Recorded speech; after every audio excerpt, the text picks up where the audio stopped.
गुरुग्राम सांसद एवं केंद्रीय मंत्री राव इंद्रजीत के संयोजन में गुरुग्राम लोकसभा क्षेत्र की गौरवशाली भारत रैली में उमड़ा जनसैलाब इतिहास दोहरा गया। देर रात से हो रही झमाझम बरसात के बीच भी राव समर्थकों का उत्साह कम नहीं हुआ। भारी बरसात में राव समर्थक रैली के तय समय से पहले ही रैली स्थल पहुंचने शुरू हो गए। देखते ही देखते ऐसा जनसैलाब उमड़ा जिसकी कल्पना राव इंद्रजीत ने भी शायद नहीं की थी। गुरुग्राम लोकसभा क्षेत्र की बराबर हिस्सेदारी ने राव का उत्साह दोगुना कर दिया। भीड़ ने यह दर्शा दिया कि अहीरवाल का मतदाता राव के कथन अनुसार राव का हौसला और ताकत है।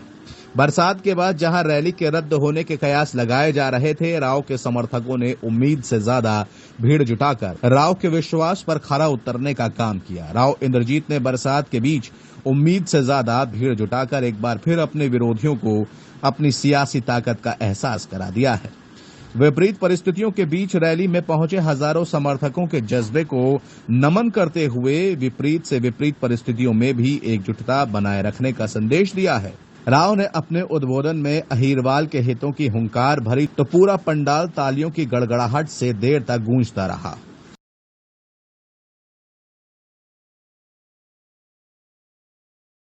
समय कष्ट करके आए हैं, तूफान में आए हैं, बारिश में आए हैं, किंतु जाने के बाद अपने अपने गांव में जहां भी जाएंगे मोदी मंत्र लेके जाइए।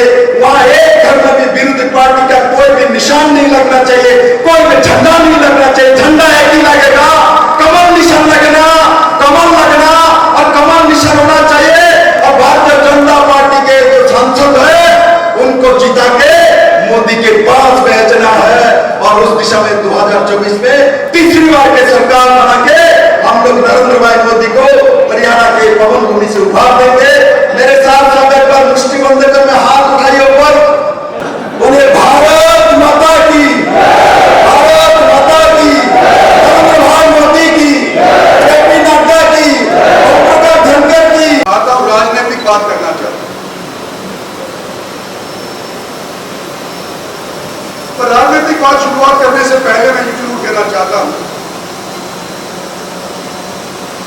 कि हरियाणा के दो चीज ऐसी हैं, ऐसे कांटे हैं जो जनता को चुभ रहे हैं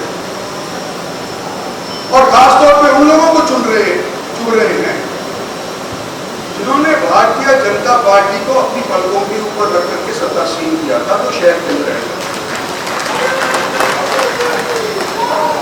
एक इनोवेटिव मॉडल,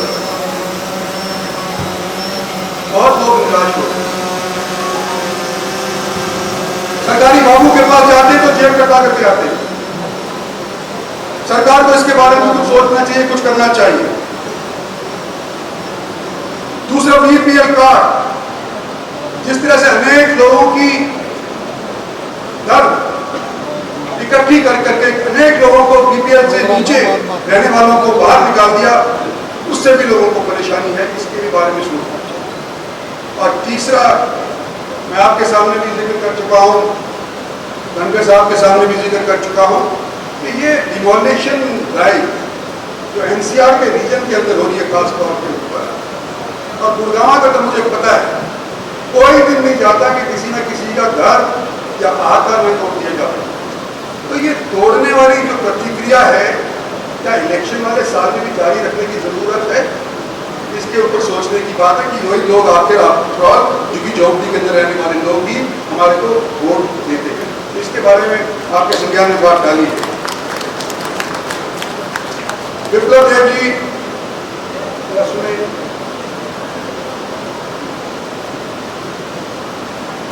आप हरियाणा के अंदर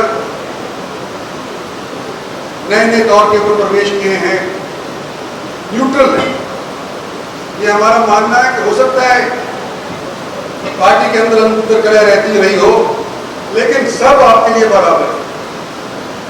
तो मैं आपको यहाँ के इस क्षेत्र का इतिहास थोड़ा सा बताना चाहता हूँ, लेकिन अपना इतिहास शायद उनको पूरे दौर के ऊपर नहीं आ रहा, तो उनको मैं भी बताना चाहता हूँ कि जब भी दक्षिणी हरियाणा के अंदर कोई बाहर का नेता आता है,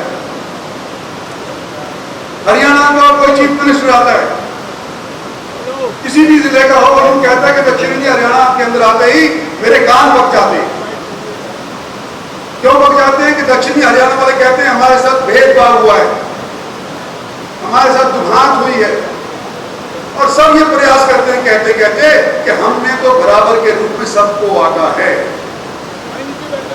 हमारी सरकार ने तो खासतौर के ऊपर औरों की निस्बत बेहतर आका है, लेकिन इसकी जड़ कहां है?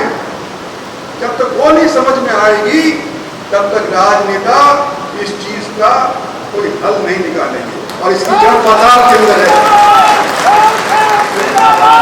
इसकी जड़ पाताल के अंदर है। 150 वर्ष पहले का मैं इतिहास दोहराना चाहता हूं। 1857 का युद्ध, आजादी की पहली लड़ाई, जहां तलवारों ने सामना किया था तोपों का और बंदूकों का। एक जगह के ऊपर नसीबपुर के अंदर 5000 सैनिक शहीद हो गए थे, और लोग तो यूं कहते थे कि बरसों तक, दशकों तक जब बरसात होती थी, इतना लहू वहां पर बहा था, इतना जमीन के अंदर घुस गया था कि जब बरसात होती थी तो बरसात का पानी वहां से जब गुजरता था तो लाल होकर के।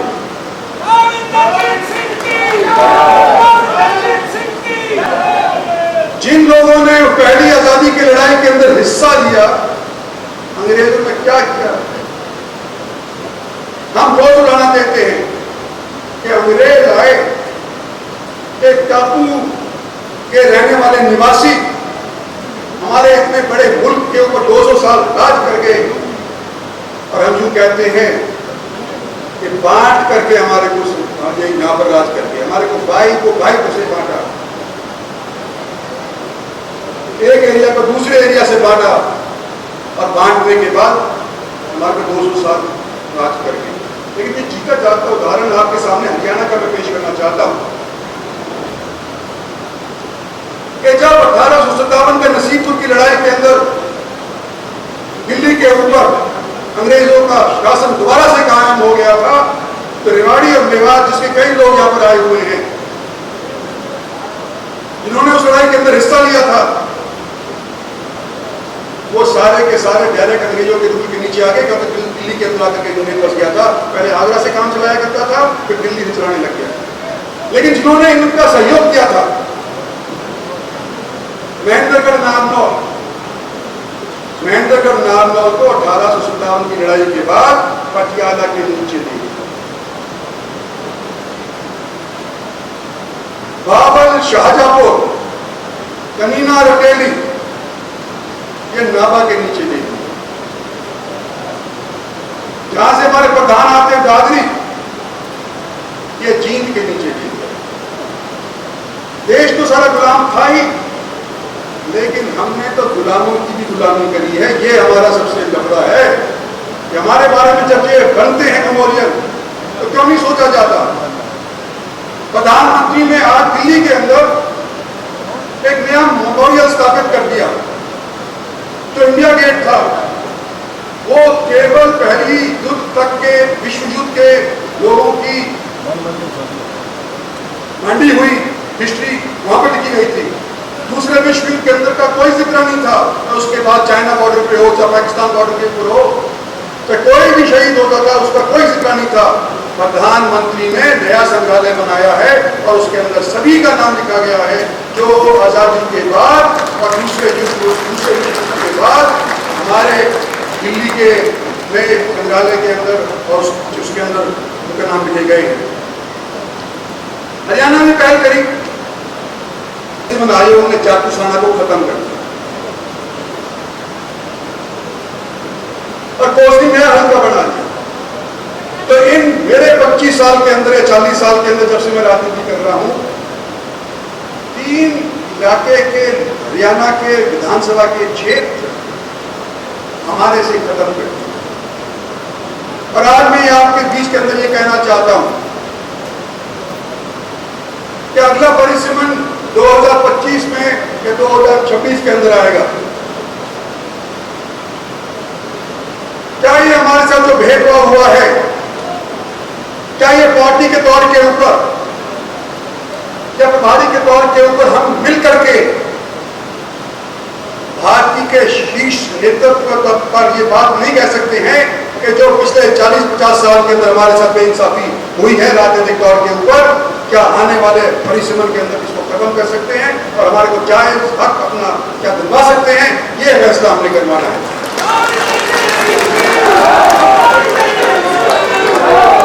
अब बोलो कि आप लोग मेरे साथ हो, हाँ बोलो या ना।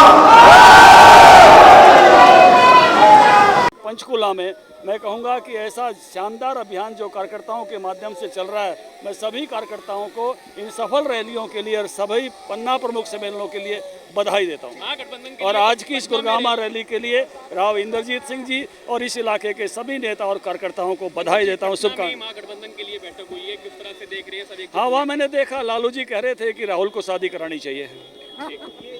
ये भारत गौरवशाली रैली है और ये हमारे क्षेत्र के गुड़गांव लोकसभा के सांसद माननीय श्री राव इंद्रजीत सिंह के नेतृत्व में ये रैली हुई है।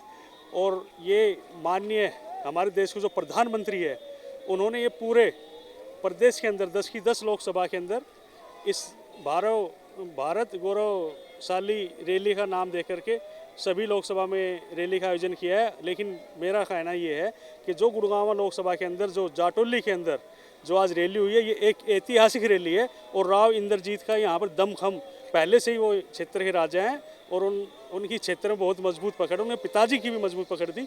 और आज रैली ने दोबारा से कर दिया कि यहाँ से लोकसभा की सीट दोबारा से भारतीय जनता पार्टी जीतेगी। आज जो ऐतिहासिक रैली हुई इतनी भारी बारिश के बावजूद भी, ये माननीय नरेंद्र मोदी और भारतीय जनता पार्टी के कामकाज जो हरियाणा के अंदर माननीय मनोहर लाल जी ने जितने काम किए हैं और देश के अंदर माननीय नरेंद्र मोदी जी ने जो काम किए हैं, उन कामों पर आज इतनी भारी संख्या में गुरुग्राम लोकसभा की जनता ने मोहर लगा करने का काम किया है। और इस बात देखकर कितना उत्साह इस रैली में था। इतनी बारिश के बावजूद, खराब मौसम के बावजूद आज हजारों की संख्या में लोग यहाँ पर आए। निश्चित तौर पर हमारे देश के यशस्वी प्रधानमंत्री माननीय नरेंद्र मोदी जी और माननीय मनोहर लाल जी की लोकप्रियता और उनके द्वारा किए हुए कार्यों का परिणाम है। आने वाले समय में अभी 1 साल चुनाव का है और लोगों में जज्बा आज भी लोकसभा चुनाव हो चाहे विधानसभा चुनाव हो, उनको लेकर पूरी तरह जज्बा है। इस रैली के संयोजक राव इंद्रजीत सिंह रहे और मुझे मेजबानी का मौका मिला। मैं आपके माध्यम से पूरे लोकसभा निवासियों को और विशेष तौर पे पटौदी की जनता का धन्यवाद करता हूं, जो इतनी भारी संख्या में उन्होंने भाग लेकर और इस रैली को कामयाब किया। कल पटना में जो सभी इकट्ठे हो गए हैं, गठबंधन कर लिया है, उसको क्या कहेंगे? चोर चोर मोसेरे भाई।